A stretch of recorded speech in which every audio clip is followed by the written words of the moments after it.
దశాంశ వ్యవస్థని ఎలా బోధిస్తాము మరియు ఏ అభ్యాస సాధనాలను ఉపయోగిస్తాం చూద్దాం. మొదట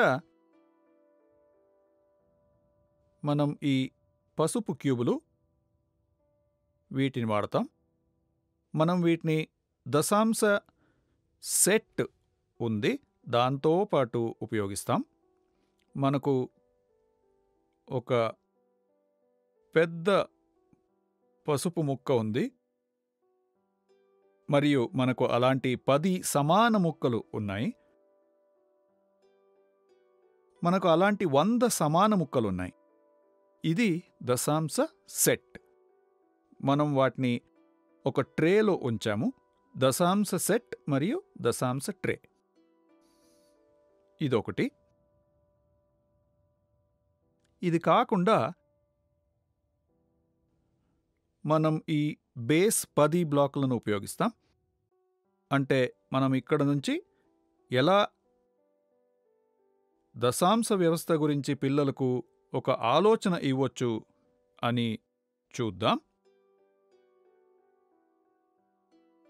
ఆట డబ్బు మరియు ఆట నాణెములు మనం వీటిని కూడా ఉపయోగిస్తాం. ఇవి ₹1 యూనిట్లు మరియు 1 పైసా మరియు 10 పైసల్ని మాత్రమే ఉపయోగిస్తాం. మనం 50 పైసలు మరియు 25 పైసల నాణ్యములు ఉపయోగించట్లేదు.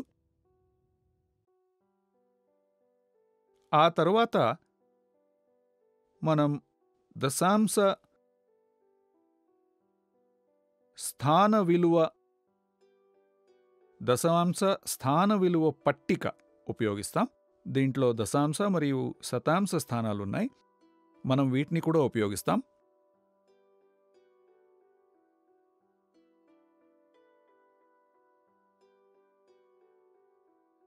దశాంశ పట్టికలున్నాయి, స్ట్రిప్స్. మనం వీటిని స్థాన విలువ స్ట్రిప్స్ తోటి ఉపయోగిస్తాం.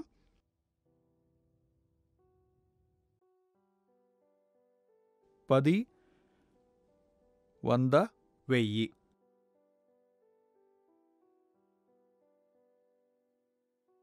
ఇవన్నీ స్థాన విలువ స్ట్రిప్స్ ఉపయోగిస్తాం.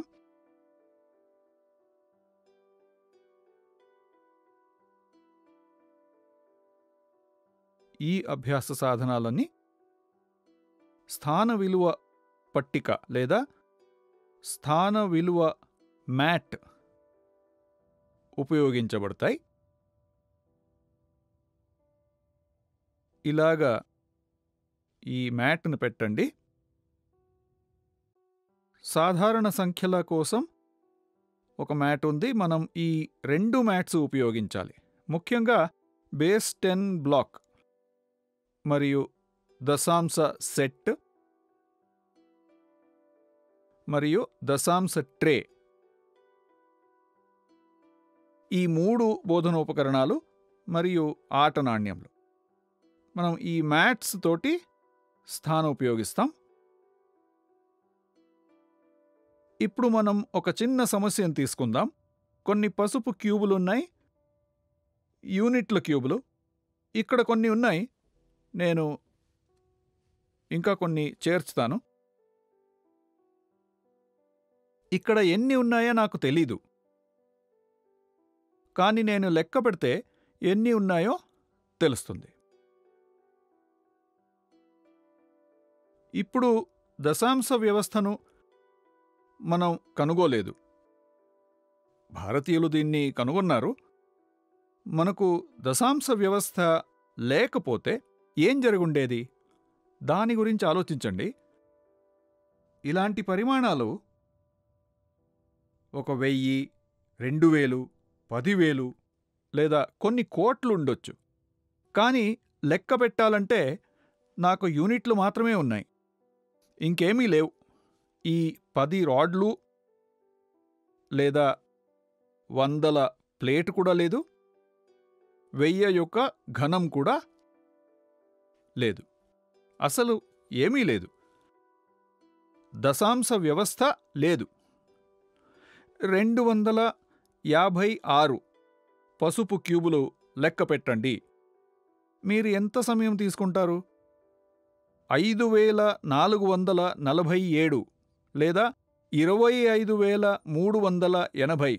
మనకు చాలా సమయం కావాలి. అదే 256 లెక్క పెట్టండి అంటే 250 మరియు 6.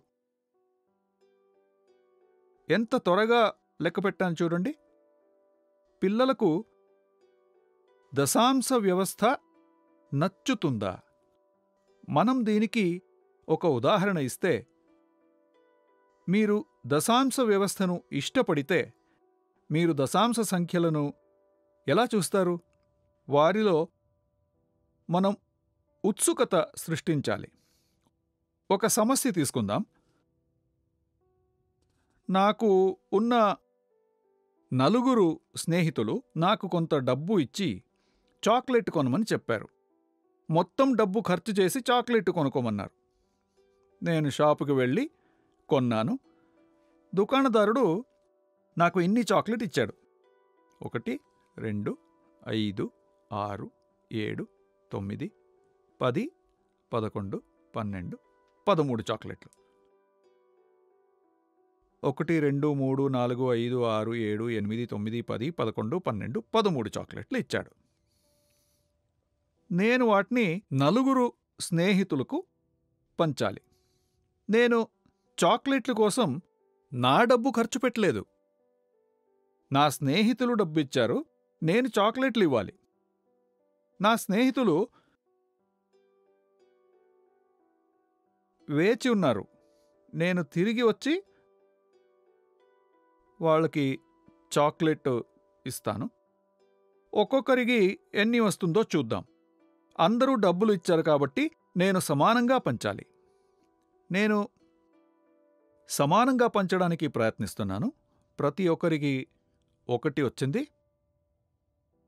వారు వేచి ఉన్నారు. ఒక్కొక్కరికి ఎన్ని వస్తుందో చూద్దాం. అందరికీ 3 చొప్పున వచ్చింది. 1 మిగిలింది. నేను చెబుతాను, మీకోసం చాక్లెట్లు తెచ్చాను చూడండి, దీన్ని నేను తినొచ్చా? వాళ్ళు చెబుతారు, చూడు, నువ్వు డబ్బులు ఇవ్వలేదు కాబట్టి నువ్వు తినకూడదు. ఇది మాది కాబట్టి మాకే ఇవ్వాలి. నేనిప్పుడేం చెయ్యాలి? ఒక చాక్లెట్ ఉంది మరియు 4 ఉన్నారు. ఇప్పుడు ఏదో విధంగా నేను దాన్ని కత్తిరించబోతున్నాను. నేను ఒక చిన్న కత్తిని తీసుకొని లేదా చాకు తీసుకొచ్చి కోస్తాను. నేను ఎలాగైనా కొయ్యొచ్చా? 4 కాకుండా 5 మంది ఉంటే నేను 5 ముక్కలు చేయాల్సింది. 6 ఉంటే 6 ముక్కలు చేయాల్సింది. ముక్కలు ఎలాగో ఉండేవి. అతనికెందుకు ఎక్కువ మరియు నాకెందుకు తక్కువ అని ఎవరైనా అడగొచ్చు. ఆ పరిస్థితి రావచ్చు కదా. ఇప్పుడు నేను దీన్ని బాగా కొయ్యాలి. ఎలాగా? నేను ఆ రకమైన మంచి యంత్రాన్ని కలిగి ఉండాలి. అది సమానంగా కొయ్యగలదా అని మనం చూడాలి. అందరికీ సమానంగా రావాలి కదా. మనం దీన్ని చేయగలమా?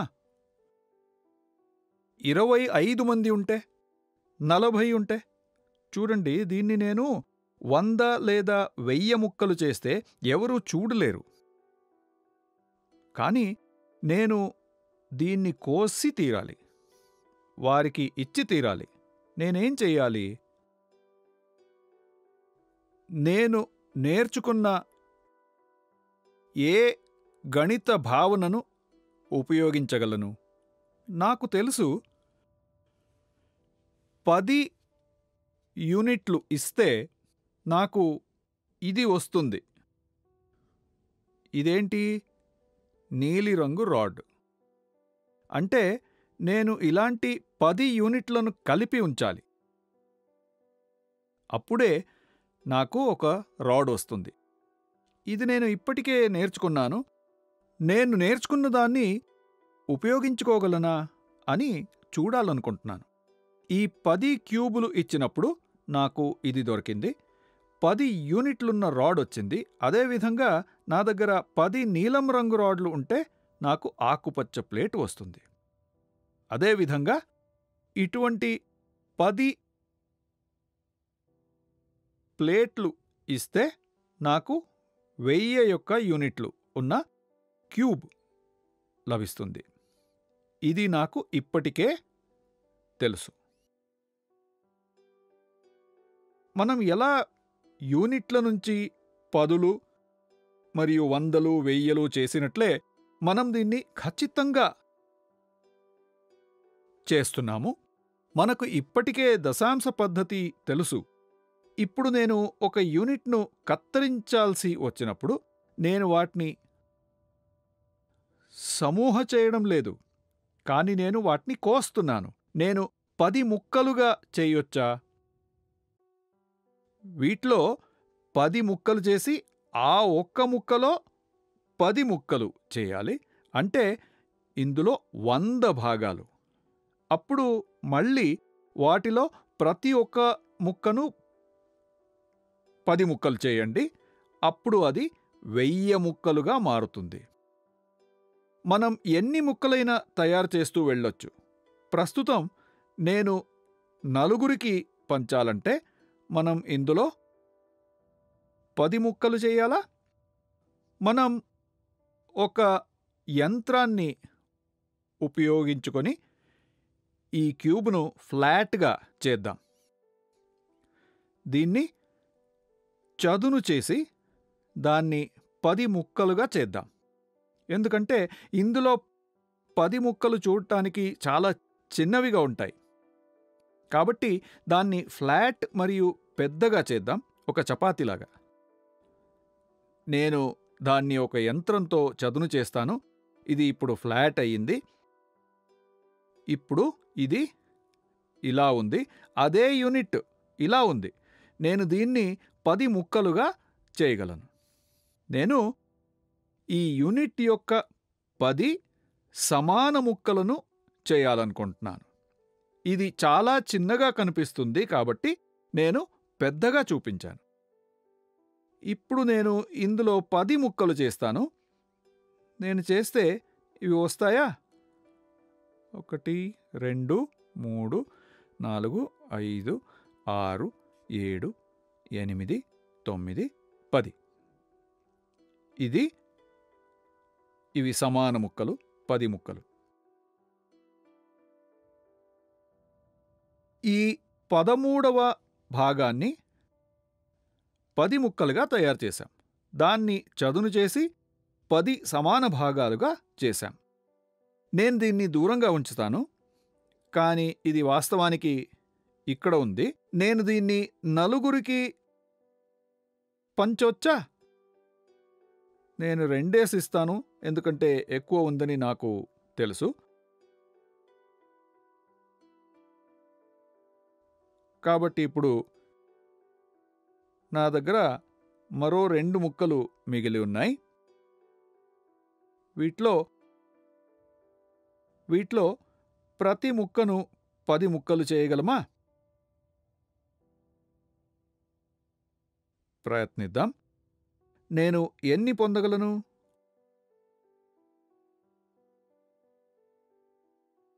1, 2, 3, 4, 10. దీనికి 10, దీనికి 2, 3, 4, 5, 6, 7, 8, 9, 10. నేను 2 ముక్కలను 20 సమాన భాగాలుగా చేశాను. వీటిని మళ్ళీ సమానంగా పంచుదాం. ఒక్కొక్కరికి 3 ఇవ్వడానికి ప్రయత్నిస్తాను. 1, 2, 3.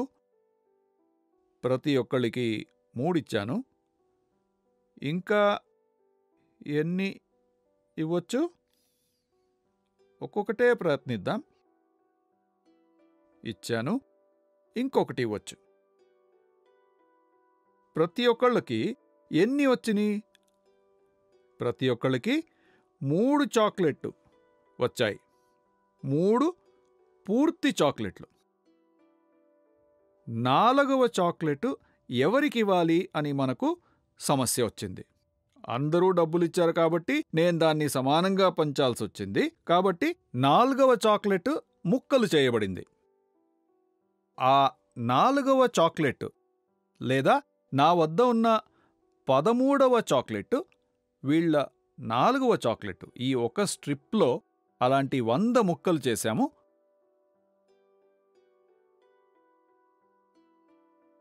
అలాంటి 2 10 ముక్కలు మరియు అందరికీ సమానంగా పంచాం. మరియు అలాంటి 2 10 ముక్కలు మరియు 5 ముక్కలు అంటే 25 చిన్న ముక్కలు. అంటే ఒక చాక్లెట్ను 100 ముక్కలుగా చేసి అందరికీ 25 25 25 ముక్కలు ఇచ్చాం. కాబట్టి వారి 4వ చాక్లెట్ యొక్క 100 ముక్కలులో 25 ముక్కలు పొందారు. నేను గణితపరంగా చెప్పాలంటే వారికి 3 పూర్తి చాక్లెట్లు వచ్చాయి మరియు మొత్తం 3 ఉన్నాయి. మరియు నేను ఒక పాయింట్ వేసి 2 5 2 5 అని ఎందుకు చెప్పాం? ఎందుకంటే ఇది 25లా కనిపిస్తుంది. మనం ఇప్పటికే నేర్చుకున్నాం. కానీ ఇది 25 కాదు. ఇది ఒక యూనిట్ యొక్క భాగం. అందువల్ల ఇది 3 మరియు పాయింట్ మరియు 2. 2 ఏంటి? 10లో 2. ఇది 100లో 5 లేదా 100లో 25. 10లో 2 పాయింట్ తరువాత 2 మరియు 100లలో 5ను కేవలం 5 అని పిలుస్తారు. కాబట్టి 3.25. ఇలా దశాంశ వ్యవస్థను పంచడం ద్వారా బోధించవచ్చు. ఈ 4 స్నేహితులు ఆలోచించగలరు కదా, మాకు 3 చాక్లెట్లున్నాయి, 4వ చాక్లెట్ చాలా పెద్దది, అది మనకు లభించిన చాక్లెట్ల కంటే పెద్దది. మనం వివరంగా వివరించాము. మనం ఒక్క యూనిట్ను చదును చేసి పెద్దగా చేసి సమాన ముక్కలుగా కట్ చేసి ఇలా చూపించాం. ఎందుకంటే ఇది చాలా చిన్నగా ఉండేది. అది కనిపించేలా చేయడానికి మాత్రమే మనం దాన్ని పెద్దగా చేశాం. కాబట్టి ఇది యూనిట్ కంటే చిన్నది. విద్యార్థులు ఈ ఆలోచన కలిగి ఉండాలి. లేకపోతే వారేమనుకుంటారు? యూనిట్ కంటే దశాంశ సంఖ్య పెద్దది. మనం ఒక చిన్న వస్తువును చూపించలేము. అందువల్ల మనం దాన్ని పెద్దగా చూపిస్తాం.